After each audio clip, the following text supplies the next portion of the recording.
I don't like it from the Raiders' perspective. I think they made a mistake. And it's not the mistake of giving Derek Carr 3 years. I think the length is actually perfect. It's not a mistake of giving him $121.5 million with that extension.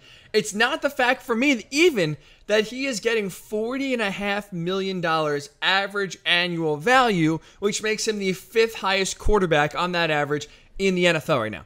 It's none of that. The reason why I hate this contract extension from the Raiders' perspective is because they gave Derek Carr a no-trade clause. The no-trade clause to me is a massive mistake because what it does is it takes away the most important thing teams need when they don't have an elite franchise Super Bowl caliber quarterback. When you don't have that guy, you need flexibility in order to get that guy. And for me, the no-trade clause the Raiders gave Derek Carr takes away that flexibility Las Vegas needs in case, whether it's through the draft or whether it's through a trade, you are able to land the guy that can take you to the next level. Because like I said, if you don't have the guy, we'll say 10 teams have the guy?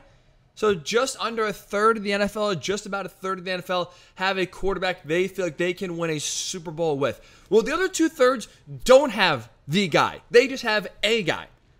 When you don't have the guy, you always got to be looking for the next guy, the next franchise quarterback that can get you to a Super Bowl. Look, let's just call it for what it is. To me, Derek Carr is not the guy. He's better than a guy, right? He's a top, let's say, 12 quarterback in the NFL, but I don't think Derek Carr is a quarterback that's going to get the Raiders to the Super Bowl. I don't think he's going to elevate this Raiders team above the Broncos with Russell Wilson, above the Chargers with Justin Herbert, and above the Chiefs with Patrick Mahomes on a consistent basis year in and year out. And that is what you need from your quarterback in what is a hellacious division right now that is the AFC West. So with the Raiders, in my opinion, not having the guy, the Super Bowl caliber quarterback, when you don't have that guy, you need then to prioritize flexibility. You need to always be ready at the drop of a hat to be able to pivot away from your current quarterback to either, again, trade for a disgruntled quarterback like we've seen a few on the move this offseason, or be able to move up and draft a guy you think can get you to the promised land, similar to what the 49ers did with Trey Lance a few years ago. That flexibility is the most important thing for any team when they're looking to find their next franchise quarterback, but they don't have one. And for me, the Raiders losing that flexibility by giving Derek Carr control of his future in the form of a no-trade clause, it's a massive mistake. It's a massive mistake because now that no-trade clause gives Derek Carr all of the leverage on his future. The team doesn't control his future. Derek Carr controls his future. Because guess what? Let's just say tomorrow there's a team, let's say the Cardinals, go into a rebuild mode. Kyler Murray's on the block. DeAndre Hopkins on the block.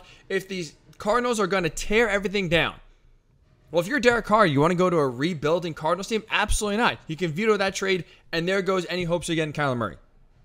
The no-trade clause removes the flexibility the Raiders need in order to acquire that Super Bowl caliber quarterback. I think that's a massive mistake.